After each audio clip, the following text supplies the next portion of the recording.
my topic today is about car insurance and how the rates have just skyrocketed over the last year, about, I believe 19% or maybe even more. Yes. And so 4 factors that I have found. One of them I want to go over with you is the repair costs have increased. And what can you say about that? Do you think it has been due to supply chain issues? What would that be?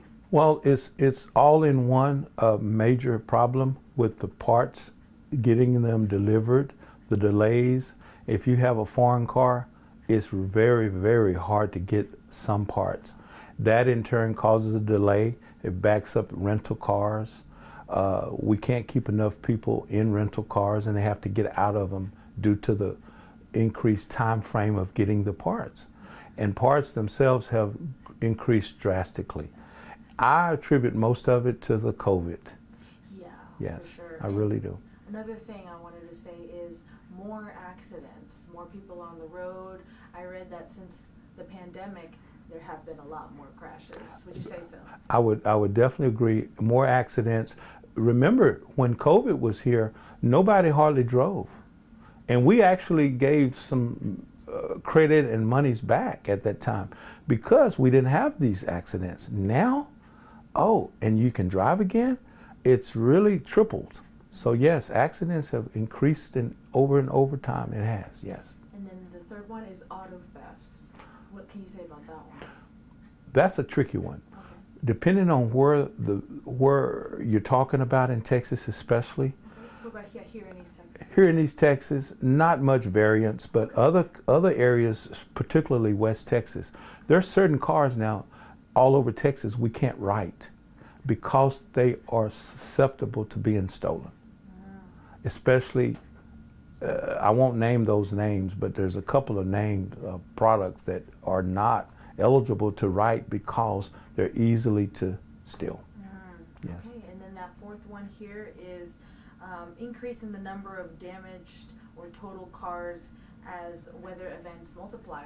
Hailstorms, ice, remember the February Yes, 2021? yes. Yeah. We've had a couple of bad seasons with freeze and ice, people running off of the roads. That has really spiked up claims as far as totals. We're paying more totals than we ever had.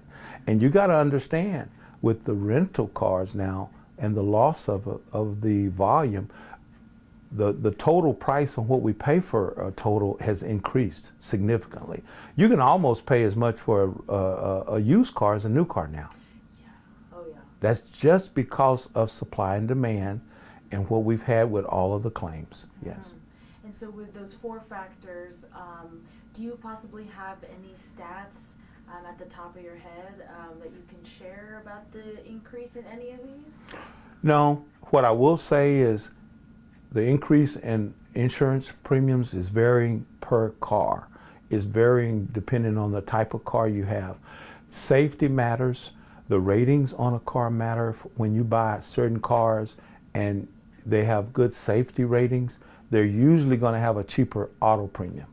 Oh, why is that? That's because they have been to a position to where you're less likely to get killed. So if it has those safety measures like lane assist or... Lane assist and then side airbags along with the normal airbags, all of those things matter. For example, Hondas have always had a perfect rating just because of the safety of those. Okay. Certain cars, when I hear those names, they get a better rating because of safety. Okay, yes. Good. And now looking into this year, we've seen that high percentage, 2023. What do you think people can expect for this year? We really want a flat line. We want things to level out. I really don't see that at this point. Inflation is involved in everything. You go to the store, you know how that is. It's not going to be any different even when it's involving auto parts. The main driving force on the increase is auto parts. Really? You think that would be the number one? Number one. Okay.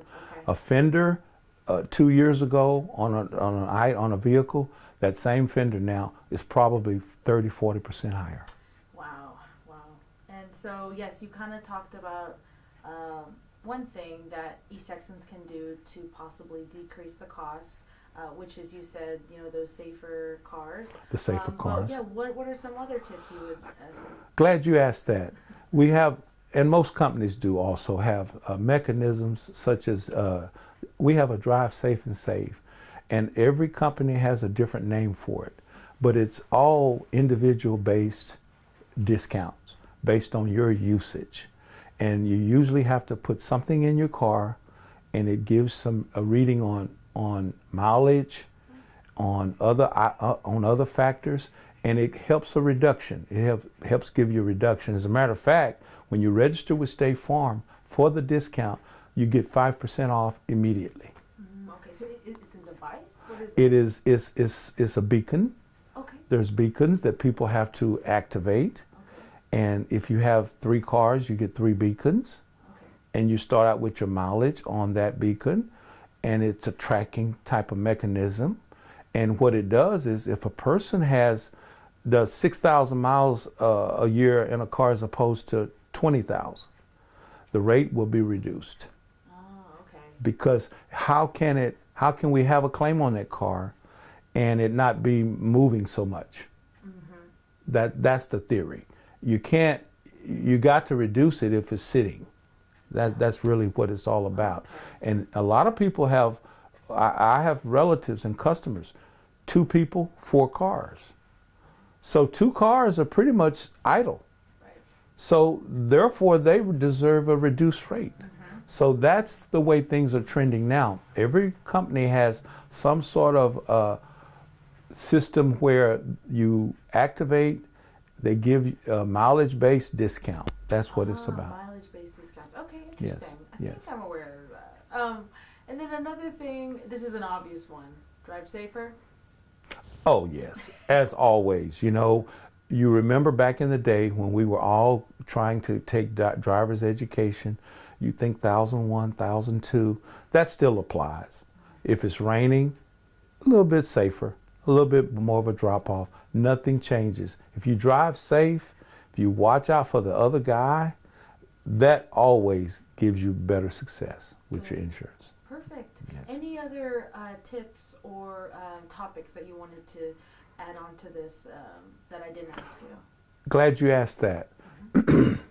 Most major companies give you what I call a loyalty discount. So the reason I say that is, the longer you stay at one company, you should get a loyalty, some sort of discount for staying around, okay, your tenure. So we value that. That's probably why State Farm is one of the largest. I have people that have been with State Farm 40, 50 years, and their deduction for that continues. So I would suggest most people give a company a chance, whomever it is, see if they can give you a break after 3 years, after 6 years, because you'll be surprised instead of just moving and steady moving, okay? So you'd say just other kinds of agencies out there, would you recommend speaking with them and kind of say that, how should I word it? Oh, go ahead, I'm sorry. Yeah, you should also pretty much interview your insurance guy. Okay. And ask for discounts. Yeah, because I feel like there might be underlying Yes. that you might not be aware of. Right. Okay. Those things that I'm speaking of, ask. Just ask openly what all discounts are available. And most reputable companies will have something such as that help you with we acknowledge your tenure, therefore we're going to reduce this. I see. Okay, Yes. perfect. That's it. Okay. Thank you so much. All right.